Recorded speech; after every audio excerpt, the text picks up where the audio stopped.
हमने केजरीवाल पर वीडियो बनाई और गालियां खाई। हमने गांधी परिवार पर वीडियो बनाई, हमने गालियां खाई। हमने मायावती पर वीडियो बनाई, हमने गालियां खाई। हमने हिंदुओं पर वीडियो बनाई, हमने गालियां खाई। हमने मुसलमानों पर वीडियो बनाई, हमने गालियां खाई। अब तो गालियों की आदत सी हो गई है। तो अब हो जाइए तैयार फिर से, क्योंकि ये वीडियो कुछ लोगों के शरीर में घी का काम करेगी और कुछ लोगों के मिर्च का। पर हमारा काम है सच्चाई से आपको रूबरू करवाना। आज की इस वीडियो में हम आपको बताएंगे सत्ता पाने का काला राज, जो मोदी जी बहुत अच्छे से खेल गए। आज से ठीक 7.5 साल पहले हुआ सत्ता संघर्ष, क्या याद है आपको? उस संघर्ष में भाजपा पर कब्जा जमाने के लिए आडवाणी और मोदी के बीच एक युद्ध छिड़ा था। सुलह समझौता राजनाथ सिंह ने करवाया था। नितिन गडकरी ने भी महत्वपूर्ण भूमिका अदा की थी। दरअसल हुआ क्या था 7.5 साल पहले? तो चलिए हम आपको बताते हैं कि 7.5 साल पहले झगड़ा किस बात पर था। दरअसल बात ये थी कि लाल कृष्ण आडवाणी, जो कि भाजपा के सबसे वरिष्ठतम सदस्य हैं, उन्होंने भाजपा के सामने ये शर्त रखी कि वो उन्हें प्रधानमंत्री पद का उम्मीदवार बनाए। लेकिन नरेंद्र मोदी बिगड़ गए। नरेंद्र मोदी ने सीधी धमकी दे डाली कि अगला प्रधानमंत्री पद का उम्मीदवार उन्हें ही बनाया जाए, और वो भी इसी महीने। ये सुनकर सब सकते में आ गए। खबर जैसे ही दिल्ली पहुंची, आनन फानन में भाजपा हाईकमान की मीटिंग हुई। नरेंद्र मोदी और आडवाणी दोनों के बीच सुलह करवाने का प्रयास हुआ और अंत में ये निर्णय लिया गया कि चुनाव लड़ने के लिए धन की व्यवस्था आडवाणी और मोदी में से जो भी करेगा, पार्टी उन्हें ही प्रधानमंत्री पद का उम्मीदवार बनाएगी।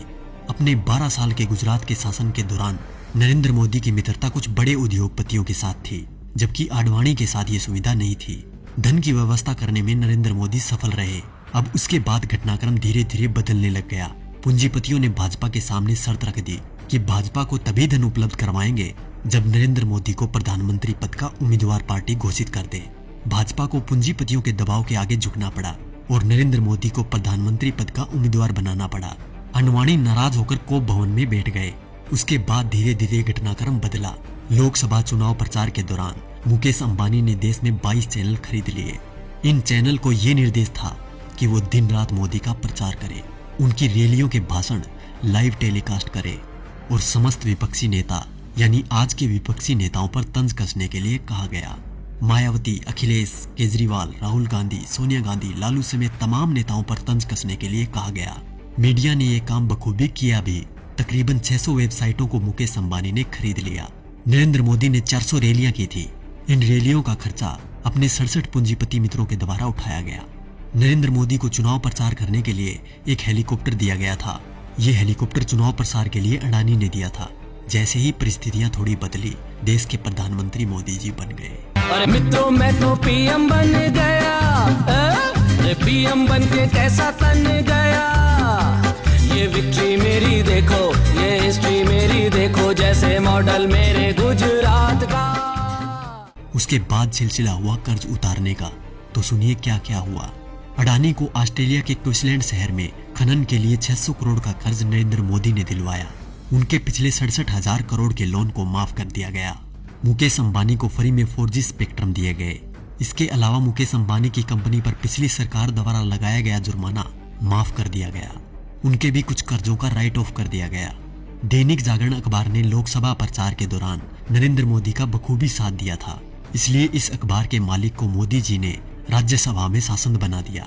दैनिक भास्कर अखबार, जिसके मालिक वेदांता कंपनी है, उसको मोदी जी ने छत्तीसगढ़ में कोयले की खदान दिलवा दी। जी न्यूज, जिसने दिन रात नरेंद्र मोदी का प्रचार किया और आज भी कर रहा है, उसके मालिक सुभाष चंद्रा को भाजपा ने राज्यसभा सांसद बना दिया। और अब बात करें किसान और गरीब लोगों की, तो शायद उनके बारे में मुझे बोलने की जरूरत ही नहीं, क्योंकि सभी नेता कोई भी पार्टी का हो एक ही बात बोलता है, कर्ज माफ, लोगों को नौकरी और लड़कियों को सम्मान।